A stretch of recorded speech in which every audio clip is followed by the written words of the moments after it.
Welcome to ಮನದಂಗಳ channel. ತಮ್ಮೆಲ್ಲರಿಗೂ ಮನದಂಗಳ ಚಾನಲ್ಗೆ ಸ್ವಾಗತ. ನಾನಿವತ್ತು ಅರಿಯದೆ ದೂರಾದ ನಮ್ಮವರು ಎನ್ನುವುದರ ಬಗ್ಗೆ ಮಾತನಾಡಲು ಬಂದಿದ್ದೀನಿ. ನಮ್ಮವರು ಎಂದರೆ ಯಾರು? ನಮ್ಮವರು ಅಂದರೆ ಯಾರು? ನಮ್ಮವರೆಂದ್ರೆ ನಮ್ಮೊಂದಿಗೆ ಸದಾ ನೋವು, ನಲಿವು, ಸುಖ, ದುಃಖಗಳಲ್ಲಿ ಭಾಗಿಯಾಗುವಂಥವರಾಗಿರ್ತಾರೆ. ಅವರು ನಮ್ಮೊಂದಿಗೆ ಸದಾ ಇರ್ತಾರೆ. ಅವರು ಫ್ರೆಂಡ್ಸ್ ಆಗಿರ್ಬೋದು, ಇಲ್ಲ ರಿಲೇಟಿವ್ಸ್ ಆಗಿರ್ಬೋದು. ಜೀವನ ಅಂದಮೇಲೆ ಜಗಳ, ಮನಸ್ತಾಪ, ಇರುಸು ಮುರುಸು, ತಪ್ಪು ತಿಳುವಳಿಕೆ ಎಲ್ಲರಲ್ಲೂ ಇದ್ದಿದ್ದೆ. ಇದು ಅನಾದಿ ಕಾಲದಿಂದಲೂ ನಡೀತಾ ಇರುವುದೇ. ಆದರೆ ಇದು ಇತ್ತೀಚಿನ ದಿನಗಳೊಳಗೆ ಹೆಚ್ಚಾಗಿಯೇ ಕಾಣಿಸ್ಲಾಗ್ತದೆ. ಇದಕ್ಕೆಲ್ಲ ಏನು ಕಾರಣ? ಒಂದು ಕಾಲದಲ್ಲಿ ಅವರಿಲ್ಲದೆ ನಮ್ಮ ಜೀವನನೇ ಇರಲ್ಲ ಅಂದ್ಕೊಂಡಿರ್ತೀವಿ. ಅವರು ಕೂಡ ನಾವಿರ್ಲಾರ್ದೆ ಅವ್ರ ಜೀವನನೇ ಇಲ್ಲ ಅಂತ ಅಂದ್ಕೊಂಡಿರ್ತಾರೆ. ಈಗ್ಯಾಕೆ ಹಿಂಗೆ ಅನ್ನೋ ಪ್ರಶ್ನೆ ಎಲ್ಲರಲ್ಲೂ ಬರುವಂಥದ್ದೇ. ನಮ್ಮನ್ನು ಬಿಟ್ಟು ಅವ್ರೇನು ಮಾಡ್ತಿರ್ಲಿಲ್ಲ, ಅವ್ರನ್ನ ಬಿಟ್ಟು ನಾವೇನು ಮಾಡ್ತಿರ್ಲಿಲ್ಲ ಅಂಥವ್ರು ನಾವು ಈಗ ಹಿಂಗ್ಯಾಕೆ ಒಬ್ರ ಮುಖ ನೋಡಿದ್ರೆ ಒಬ್ರಿಗೆ ಆಗಂಗಿಲ್ಲ, ಒಬ್ರ ಹೆಸರು ಕೇಳಿದ್ರೆ ಇನ್ನೊಬ್ರಿಗೆ ಆಗಿ ಬರಲ್ಲ. ಎಷ್ಟೋ ಸಲ ಇದಕ್ಕೆ ಹೆಚ್ಚಾಗಿ ತುತ್ತಾಗೋರು ಯಾರಪ್ಪ ಅಂತಂದ್ರೆ ಕ್ಲೋಸ್ ಫ್ರೆಂಡ್ಸ್, ಅಣ್ಣ ತಮ್ಮ, ಅಕ್ಕ ತಂಗಿ, ಅಪ್ಪ ಮಗಳು, ಅತ್ತಿ ಸೊಸೆ, ಕೊನೆಗೆ ದಂಪತಿಗಳು ಕೂಡ ತುತ್ತಾಗಿ ಬಿಡ್ತಾರೆ. ಹೆಚ್ಚಾಗಿ ಇದಕ್ಕೆ ತುತ್ತಾಗೋರೆ ಸಮೀಪದವರು. ಯಾರನ್ನ ನಾವು ಅತಿ ಕ್ಲೋಸ್ ಅಂದ್ಕೊಂಡಿರ್ತೀವಲ್ರಿ, ಅವರೇ ಇಂಥವುಗಳಿಗೆಲ್ಲ ತುತ್ತಾಗೋರು. ಇದಕ್ಕೆಲ್ಲ ಜೀವನದಲ್ಲಿ ಜೀವನಕ್ಕಾಗಿ ಬರುವ ಏರಿಳಿತಗಳು, ಹೊಸ ಸಂಬಂಧಗಳು ಬಂದಾಗ ಅಲಕ್ಷ್ಯತೆ, ಇವರೇನು ಮಹಾ ಅನ್ನೋದು, ಸರಿಯಾದ ಸಮಯ ಕೊಡದೇ ಇರುವುದು, ಇವುಗಳು ಅತೀ ಸಣ್ಣ ಅನ್ನುವಂಥವೇ ದೊಡ್ಡ ತಪ್ಪಾಗ್ಬಿಡ್ತೇವ್ರಿ. ಹೆಂಗಂದ್ರೆ ನಮ್ಮ ಮನೆಯಾಗೆ ಇರ್ತೀವಿ, ನಾವು ಎಲ್ಲರ ಜೊತೆ ಕ್ಲೋಸ್ ಆಗಿ ಮಾತಾಡ್ಲಿಕ್ಕೆ ಆಗಂಗಿಲ್ಲ. ಯಾಕಂತಂದ್ರೆ ಕೆಲವೊಂದನ್ನು ಏನು ಮಾಡಿಬಿಡ್ತೀವಿ ನಾವು ನೆಗ್ಲೆಕ್ಟ್ ಮಾಡ್ಲಿಕ್ಕೆ, ಅಂದರೆ ಯಾವುದೋ ಕೆಲಸದ ಒತ್ತಡ ಆಗಿರ್ಬೋದು, ಅಥವಾ ಇನ್ನೊಂದನ್ನು ಬ್ಯಾಲೆನ್ಸ್ ಮಾಡೋಕ್ಕೋಗಿ ಮತ್ತೊಂದು ಬ್ಯಾಲೆನ್ಸ್ ಆಗದೇ ಇರೋದು, ಇಂಥವುಗಳು ಈ ಕಾರಣ ಇಂಥ ಅದಾವು ಅಂತಂದ್ರೆ ಇಂಥವೇ ಕಾರಣ ಆಗಿಬಿಟ್ಟಿರ್ತಾವೆ. ಇಬ್ಬರಲ್ಲಿ ಏನೋ ಒಂದು ಮನಸ್ತಾಪ, ಅದನ್ನು ಆ ಇರ್ಸು ಮುರುಸು ಮನಸ್ತಾಪ, ಈಗ ಏನೋ ಒಂದು ಮನಸ್ತಾಪ ಬಂದದಂತ ಇಟ್ಕೊರಿ, ಪರವಾಗಿಲ್ಲ, ಕೂತ್ ಮಾತಾಡ್ಕೊಂಡ್ರೆ ಆಯ್ತು. ಬಗೆಹರದೇ ಇರುವಂಥ ಸಮಸ್ಯೆನೇ ಇಲ್ಲ. ಕೂತು ಮಾತಾಡಿದರೆ ಬಗೆಹರಿಯದೇ ಇರುವಂಥ ಸಮಸ್ಯೆನೇ ಇಲ್ಲ ಈ ಜಗತ್ತಿನಾಗ. ಅಂಥದ್ರಲ್ಲಿ ಯಾಕೆ ಇದನ್ನು ಮುಂದುವರಿಸುವುದು? ನೋಡ್ರಿ, ಒಂದು ಸಣ್ಣ ಮಾತುಕತೆಯಿಂದ ಒಂದು ಸಂಬಂಧ ಉಳಿಯೋದಾದ್ರೆ ಸಂಧಾನಕ್ಕೆ ತಯಾರಾಗಿ. ಯಾಕಂದ್ರೆ ಹೊಸದಾಗಿ ಜೀವನಕ್ಕೆ ಬರೋ ಸಂಬಂಧಗಳು ಹಳಿದ್ರಷ್ಟೇನೋ ನಮಗೆ ಗೊತ್ತಿರಂಗಿಲ್ಲ. ಹಳಿದನ್ನೇ ಉಳಿಸ್ಕೊಳಕ್ಕಾಗಿಲ್ಲ ಅಂದಮೇಲೆ ಇನ್ನು ಹೊಸದು ಬಂದಿದ್ದನ್ನು ನಾವು ಹ್ಯಾಂಗೆ ಉಳಿಸ್ಕೊಳಕ್ಕಿದು ಸಾಧ್ಯನಾ? ಯಾವಾಗಲೂ ಹೊಸ ಸಂಬಂಧಗಳು ಹಳೆಯ ಸಂಬಂಧಗಳಿಗೆ ನೀರು ಹಾಕುವಂತೆ, ಚೇತನಗೊಳಿಸುವಂತೆ ಇರಬೇಕಾಗ್ತದೆ. ಅಂದ್ರೆ ಪ್ರತಿಯೊಂದು ಹೊಸ ಸಂಬಂಧನೂ ಹಳೆಯ ಸಂಬಂಧಕ್ಕೆ ಚೈತನ್ಯ ಕೊಡಬೇಕಾಗ್ತದೆ. ಆಗ ಮಾತ್ರ ಸಮೃದ್ಧ ಜೀವನ ಆಗ್ಲಿಕ್ಕೆ ಸಾಧ್ಯ ಐತಿ.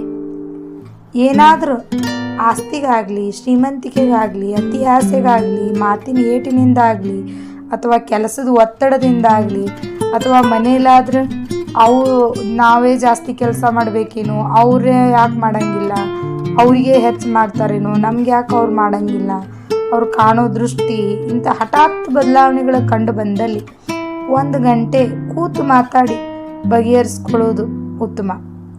ಯಾಕಂದ್ರೆ ಲಾಭ ನಷ್ಟ ಏನೇ ಆದರೂ ಅದು ನಿಮ್ಮಿಬ್ಬರಿಗೆ ಆಗಿರ್ತದೆ. ಮೂರನೇ ವ್ಯಕ್ತಿ ಎಂಟ್ರಿಯಿಂದ ದೂರ ಆಯ್ತಪ್ಪ ಅಂದ್ರೆ ಆ ಸಂಬಂಧ ನೋಡ್ರಿ, ಆ ಸಂಬಂಧ ಇನ್ನಷ್ಟು ಕೆಟ್ಟು ಹೋಗ್ಬಿಡ್ತದೆ. ಅದ್ರ ಬದಲಿ ನೋಡ್ರಿ, ಸಂಬಂಧನೇ ನಮಗೆ ಮುಖ್ಯ ಆಗಿತ್ತಪ್ಪ ಅಂತಂದ್ರೆ ವ್ಯಕ್ತಿ ಮಾಡಿದ ತಪ್ಪನ್ನು ತಿರುಚೋದು ಬೇಡ. ಅಂದ್ರೆ ಅವ್ರು ಹಿಂಗೆ ಮಾಡಿದ್ರು ಹಂಗೆ ಮಾಡಿದ್ರು ಈ ಥರ ಹೇಳೋದು ಬೇಡ. ಸಂಬಂಧ ಮುಖ್ಯ ಆಗಿತ್ತಂದ್ರೆ ವ್ಯಕ್ತಿ ಮಾಡಿದ ತಪ್ಪನ್ನು ಮರ್ತು ಬಿಡೋದು. ಎಲ್ಲ ನಡಿಲಿಕ್ಕೆ ಆ ದೇವರೇ ಕಾರಣದ ಅನ್ನೋದು ಸತ್ಯನೇ ಆಗಿದ್ರೆ ಯಾಕೆ ಬೇಕು ಈ ವೈಮನಸ್ಸು? ಆದಷ್ಟು ಮನುಷ್ಯನ ಜೀವಿತಾವಧಿ ಕಡಿಮೆನೇ ಆಗಾಗತ್ತದ ಅಂದಮೇಲೆ ಇರೋ ಸ್ವಲ್ಪದರಲ್ಲಿ ಯಾಕೆ ಈ ಕಳಪೆ ಜೀವನ ಮಾಡೋದು? ಒಳ್ಳೆಯ ಯೋಚನೆ ಆಲೋಚನೆಗಳೊಂದಿಗೆ ಸಂಬಂಧಗಳನ್ನು ಬೆಸೆಯುವ ಕೊಂಡಿ ಆಗಬೇಕು ನಾವು. ಉದಾಹರಣೆಗೆ, ಯಾರದ್ದೋ ಜೊತೆಗೆ ಜಗಳ ಆಡಿ ಮಾತು ಬಿಟ್ಟಿರ್ತೀವಿ ಅಂದ್ಕೊಳ್ಳಿ.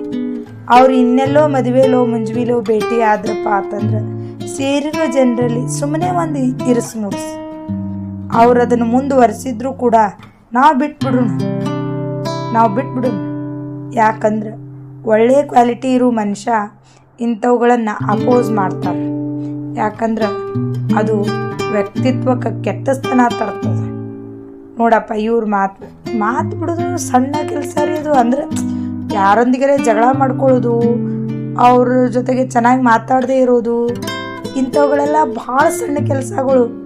ಇವನ್ನ ಒಂದು ನಾವು ನಮ್ಮ ಆತ್ಮವನ್ನು ನಮ್ಮನ್ನು ನಾವು ಗೌರವಿಸೋರಾಗಿದ್ರೆ, ನಮ್ಮನ್ನು ನಾವು ಗ್ರೇಟ್ ಅನ್ಕೊಳ್ಳೋರಾಗಿದ್ರೆ, ನಮ್ಮಂಥ ಒಂದು ಒಳ್ಳೆಯ ವ್ಯಕ್ತಿತ್ವ ಇರೋ ಪರ್ಸನ್ ಮಾತು ಬಿಡೋದು ಆಗಲಿ, ಜಗಳ ಮಾಡ್ಕೊಳ್ಳೋದಾಗಲಿ, ಸಣ್ಣ ಇಶ್ಯೂನ ದೊಡ್ಡದು ಮಾಡೋದಾಗಲಿ ಮಾಡಬೇಕಾ? ನಮ್ಗದು ಓಕೆನಾ? ಈ ಥರ ಪ್ರಶ್ನೆನ ನಮಗೆ ನಾವೇ ಹಾಕೋಬೇಕಾಗಿದೆ. ಯಾಕಂದ್ರೆ ಮನಸ್ಸಿನಿಂದ ಅಲ್ಲದೆ ಇದ್ದರೂ ಸುಮ್ಮನೆ ಮಾತಾಡೋದ್ರಲ್ಲಿ ತಪ್ಪಿಲ್ಲ. ಯಾಕಂದ್ರೆ ನಾವು ಯಾಕೋ ಮಾತಾಡ್ಕೊಳ್ಳೋರಿಗೆ ಒಂದು ಇಶ್ಯೂ ಆಗಬಾರ್ದು. ಸುಮ್ಮನೆ ಯಾಕೆ ಆಗೋದ್ರಿ, ನಾವು ಯಾಕೆ ಆಗೋದು ಒಂದು ಇಶ್ಯೂ ಆಗೋದು ಅವರಿಗೆ ಮಾತಾಡ್ಲಿಕ್ಕೆ, ನಮ್ಮ ಬಗ್ಗೆ ಮಾತಾಡ್ಲಿಕ್ಕೆ? ನೋಡ್ರಪ್ಪ, ಎಷ್ಟು ಚಲೋ ಇದ್ರಿ, ಹೆಂಗಾಗ್ಯಾರ, ಹಿಂಗೆ ಯಾಕೆ ಅನ್ನಿಸ್ಕೊಳ್ಳೋದು?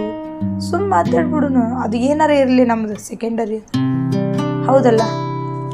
ಅದಕ್ಕೆ ಅಲ್ಲದೆ ಇದನ್ನೆಲ್ಲ ನಮ್ಮ ಮುಂದಿನ ಪೀಳಿಗೆ ನೋಡ್ತಾ ಇರ್ತದೆ ಮತ್ತು ಅದನ್ನೇ ಕಲಿತಿರ್ತದೆ. ನಮ್ಮ ಮನ್ಯಾಗೂ ಇರ್ತಾರೆ ರೀ, ನಾವು ಯಾರ ಜೋಡಿ ಜಗಳ ಮಾಡಿರ್ತೀವಿ ಅವ್ರ ಕಡೆನೂ ಇರ್ತಾರೆ ಸಣ್ಣ ಮಕ್ಕಳು.